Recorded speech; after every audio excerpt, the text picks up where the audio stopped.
Yeah, so I didn't really decide on a name yet, but multi-level classification in manufacturing. So this project is based on where I work, which is a manufacturing facility in Trinidad. We make electrical distribution equipment. So for the non-elect people in here, there's like the breaker. In your house, you have the little panel with the breakers.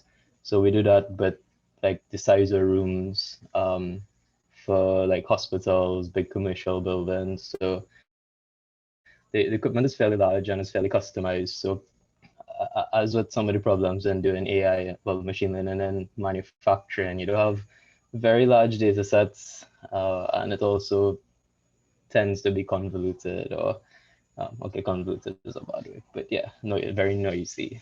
So it's just an example of some of the things we make. I think this is a Rema hospital, and as you can see, it have a lot of components inside here. So a lot of different parts need to go in to make the products. So this is basically carry power from the grid or the generators to the rest of the hospital or movie town or whatever it is.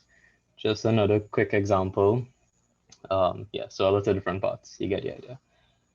So for this project, we're going to focus on this stage called the BOM estimation. So the BOM is a bill of materials, all the components you need to make the product, which in our field could be a little bit complicated because it's custom. So yeah, you see common things, but they always have subtle differences. Just to explain why this might be useful. This is kind of the order process. We get a sales order, somebody asks us for something, we give them a quote, they give us the order, we come up with the components and detail that they need, then we purchase for those components. So we try to minimize stock, things like copper, expensive to hold on to, breakers as well, very high value. Then the engineering team will actually design and CAD the products in CAD software. Then we manufacture and deliver it. So yeah, this here is the stage we want to focus on. So so if we want to estimate the BOM, we need to figure out where we want to start, right? Do we want to start with the sales order, the quotation, the OH document we kind of want to work with for this? So this is what a sales order might look like. It's basically a line drawing and it have a lot of detail in here. This is a kind of zoomed in. So this is a picture of two products that we would supply. The one on the bottom here is a breaker panel thing in your house, but a little bit bigger, and then a transformer. So working from the actual sales order kind of difficult. Different consultants use different symbols. They might write things in different locations. It's very inconsistent, and yet you really don't have that much training to go off. This is what our quotation would look like. So we would interpret this exact one, and this is a quotation for that one. We kind of break it down to something a little more tangible. And this is a source document we would want to work with for this task of predicting all the components. Hold on, I think I have a question in the chat. Can the presentation be run full screen? Yes, so sorry about that. Is that full screen? Yeah. Okay, cool. So this is an example of so each row is basically a panel or one of those products we build. The columns are the different components and their quantities. So for this one, this is a short description, which is like a very concise way of saying what this is about. You lose a fair bit of information in the concise version that we use, but yeah, this is all the components I would go with it. For this data set is about 1,500 rows. Oh, and 842 labels, right? Which is a lot. So that's 842 different components that could possibly go inside this thing. And then when you figure out which component there, you need to figure out the quantity that you need to put. So in this case, you need 500 of these things and one of these. And yeah, you get the idea. Yeah, so why we want to estimate what this guide is do, what these guys, I should say, it's two people. We have a bottleneck, so when we have plenty jobs, these guys have to work overtime and they just in the factory 24/7 doing out all the estimates so that purchasing could buy the stuff ahead of time before engineering do the detailed design. So it's really a case of we want them to come up with some kind of average so that we could buy depending on the lead time, it could be 6 weeks before we get stuff, which is acceptable in the project construction environment. They have been found to be a little bit inaccurate, and also it have a high centralization on knowledge, right? So they know exactly how they're doing it, and nobody else really know what's their method and that kind of thing. So good case for some level of automation, at least augmentation to get them faster, so they don't have to work overtime when big orders come in. So to work on a problem, I'm thinking about doing it in two different ways. So one is predicting the component, and probably going to use multi-label classification, well, that's what I'm using. And then the next one is to predict the actual quantity. So to look at the amount of components, it have 842 different labels or components. And I kind of looked through the data. I mean, this is obviously not all, but you could see it unevenly distributed. Some things we use a lot more than others. And I looked at, so this was data for the last, no, for the last 3 years. And I looked at the things we used 10 times or less than in a product, and I took them out of the data set. And I looked at what those things were, and they were generally special request components. So things that the customer would say, I need specifically this, and we would buy it and add it in. So yeah, it wouldn't really show up in history or something we would stock or anything like that. So I took out the things with 10 or less, and I was down to 242 labels. And you can see you never see any difference in the distribution shape when I toggle between the two. Yeah, so yeah, that's a big help in terms of decreasing the amount of labels. The other thing I did was, because the class is so uneven, I did class weighting. So it's the inverse frequency, and then you apply it to the loss function, so that even though you have a few samples of these being true, you kind of emphasize the fact that they are true to get rid of the fraudulent labels. Right, and then for the descriptions, which I didn't really show, but they're very noisy, and they have everything from the not the components, but the description of the product, to instructions on manufacturing, to the invoice date, to when it leaves. So people just kind of keep adding to this job card, is basically what we're calling the ERB. And yeah, I have a ton of information that's unnecessary. So the first thing to try and do was TF-IDF. I mean, I feel that most people comfortable with this. We could talk about it after. But yeah, is make things that occur frequently a little less important than the more I guess salient attributes, so important ones. So the architecture, TF-IDF in, a dense one, then an XNet, reload activation, dropout was 0.2, sigmoid activation, some L2 regularization, and yeah, this was a training and recall, which is okay. I mean, the actual predictions wasn't bad, almost as good as I probably would do. But the problem I noticed was there's some terms that will show up in a lot of documents. So something like bus bar rating 400, you'll probably see a fair bit of the data set with those words, and it is an important word because it almost directly translates to a few components that, in engineering you would know, okay, this means I'm going to use these things. But the TF-IDF was making those attributes a little bit unimportant because it's so regular.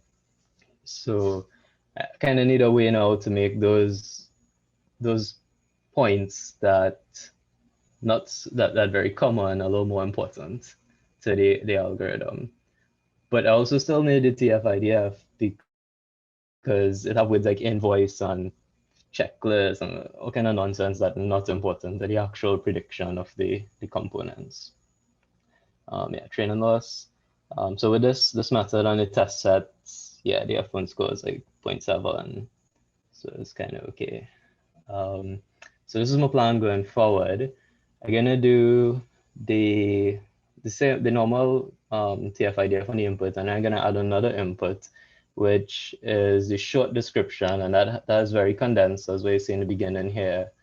And it's I should probably, yeah, this here, and every word here kind of means something very important and very specific in terms of the components. So it's sort of like a sampling the input one and send it back in, which is like a wide and deep network. Yeah, Google Brain, Google whatever, have a paper on that, and then into DNN, which I think should perform a bit better. And it's just the intuition behind it. So like, there's NEMO 1 gonna tell me I need all these blue things. This yellow 250 amp gonna tell me I need all these yellow things. So it's kind of where I imagine it would work. I mean, the other crazy idea to do this would be, this is not so far-fetched in terms of being like a language translation task. But yeah, kind of try it. It's kind of working, but this seem a little more reasonable at this. Language translation may be a little too complex for this. And then, yeah, I need to do, I'm not really sure how I'm going to predict the quantities after that, because yeah, I don't know how well it will predict or not, but some form of regression, I imagine, is what it's going to use. And then, okay, yeah, that is the end of the presentation. Any questions? Let's get the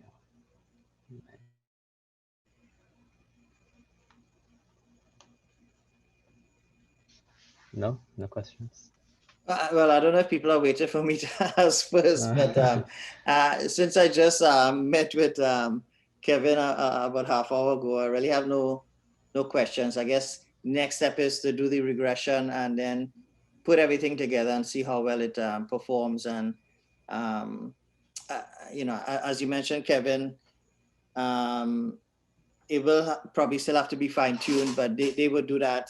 But it should, maybe you can discuss how much you would save, the company would save in doing this.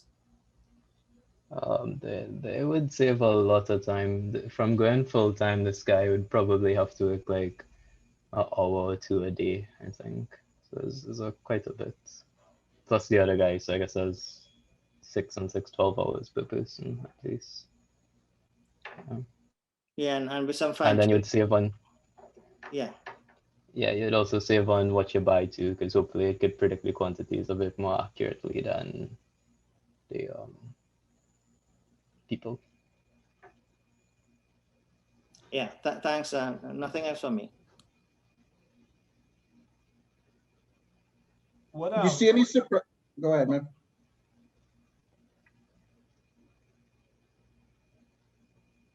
you could go ahead, Torian.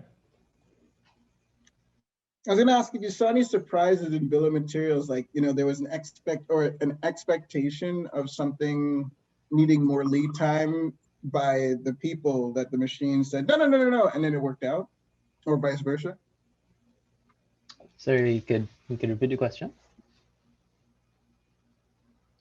So things like you were talking about, like materials that, because you're importing a lot, Yeah. that you expected that the normal human process, like either overextended or underextended those lead times that were discovered in this.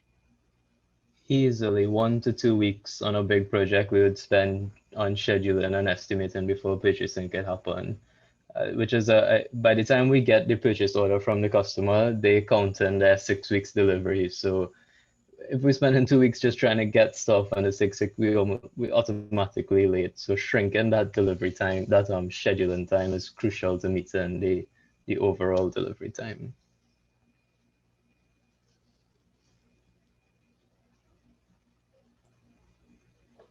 Yeah, what I was gonna say was this seems like a good problem for like the data that you have, the 1500 rows by 800 columns, I guess.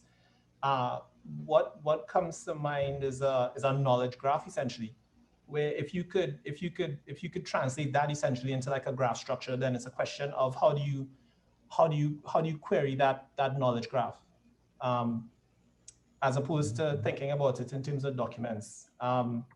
So some of the more subtle, some of the more rarer, yeah. So I'm going to share something that I saw this week. This is like, it came out, I think last week, I think. So there's a Twitter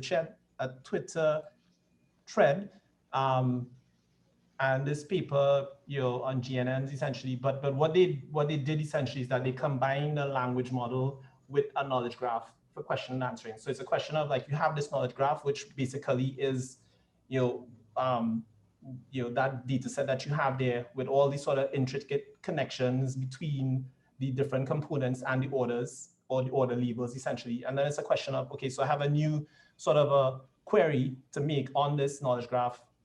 So how could I marry now like a language model with that? Ask a question and then get back an answer, which is, which will tell me like what I would need. So I think this is it here. You could check it out, but you could, yeah. So thinking about it as a graph might be another thing to consider. I'll definitely check it out. Thanks.